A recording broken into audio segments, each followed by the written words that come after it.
میرا شوہر روزانہ رات کو مجھے دودھ پلاتا، لیکن جیسے ہی رات کا وقت ہوتا مجھے نیند آنے لگتی اور پھر صبح میری آنکھ دیر سے کھلتی تھی۔ میرا جسم تھکا تھکا سا ہوتا اور پورا بستر بکھرا پڑا ہوتا۔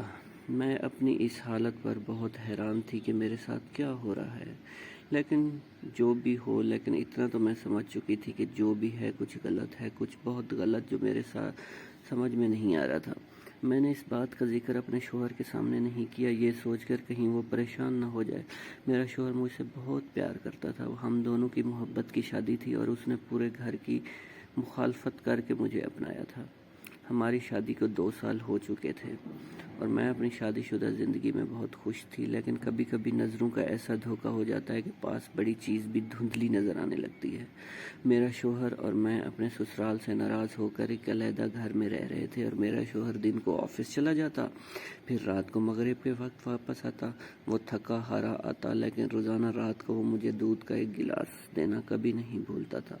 میں اس کے ہاتھ سے وہ دودھ کا گلاس پی کر بہت فخر محسوس کرتی تھی، لیکن میں نے اپنی بیماری کا ذکر نہیں کیا تھا اپنے شوہر کے سامنے۔ لیکن اگلے دن میں ان کو بتائے بنا ڈاکٹر کے پاس چلی گئی، ان کو اپنا مسئلہ بتایا۔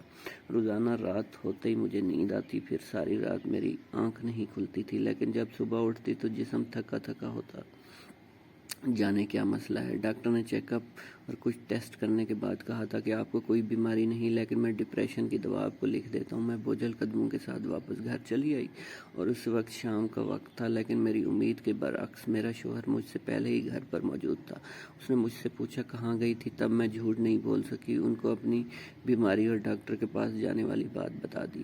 میری بات سننے کے بعد انہوں نے مسکراتے ہوئے بس اتنا کہا، تم سارا دن گھر کے کام کرتی ہو اس لیے تھک جاتی ہو، کوئی بات نہیں، چلو تم اپنے کمرے میں جاؤ، میں دودھ لے کر آتا ہوں تمہارے لیے۔ میں بوجھل قدموں کے ساتھ اپنے کمرے میں چلی آئی، لیکن میں جانتی تھی کہ اصل بات یہ نہیں ہے، کوئی اور بات ہے۔ پھر اچانک مجھے پیاس کا احساس ہوا، جگ خالی تھا، جگ اٹھا کر کچن میں پانی لینے چلی گئی، لیکن کچن کے دروازے کے پاس پہنچ جا کر جو چیز میں نے دیکھی اس نے مجھے بری طرح سے حیران کر دیا۔ میرا شوہر دودھ کے گلاس میں نیند اور نشے کی دوائی ملا رہا تھا۔ اس چیز نے مجھے جتنا حیران کیا تھا اس سے کہیں زیادہ پریشان کیا تھا۔ میں اپنی بیماری کی وجہ جان چکی تھی، لیکن ایسے یوں کبھی سوچا ہی نہیں تھا۔ یہ وہ انسان تھا جس پر میں نے خود سے زیادہ بھروسہ کیا تھا، لیکن وہ کیوں ایسا کر رہا تھا یہ سب؟ کچھ دیر میں کھڑی اسے دیکھتی رہی، پھر اپنے کمرے میں چلی آئی۔ اب میرا سکون برباد ہو چکا تھا۔ میں یہ جانتی تھی کہ آخر ساری رات میرے ساتھ کیا ہوتا ہے۔ میں نے سچ جاننے کا فیصلہ کر لیا۔ جب میرا شوہر میرے لیے دودھ لے کر آیا، میں نے شوہر سے نظریں بچا کر دودھ پینے کی بجائے ڈسٹ بن میں پھینک دیا، سونے کا ڈرامہ کر کے لیٹ گئی۔ اس رات مجھے نیند نہیں آئی تھی اور میں آنکھیں بند کر کے سونے کا ڈرامہ کر رہی تھی کہ تھوڑی دیر بعد اچانک دروازہ کھلا اور شوہر ایک ڈائری کے ساتھ آ کر بیٹھ گیا اور سوچ کر لکھنا شروع کر دیا۔ صبح کی اذان سے کچھ وقت پہلے ڈائری اس نے سائڈ پر رکھی اور گہری نیند سو گیا۔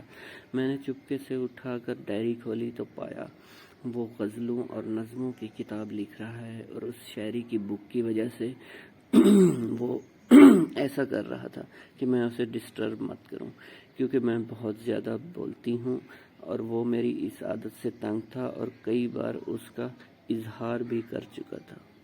ویورز، آپ کو سٹوری اچھی لگی ہو تو چینل کو سبسکرائب کرنا مت بھولیے گا۔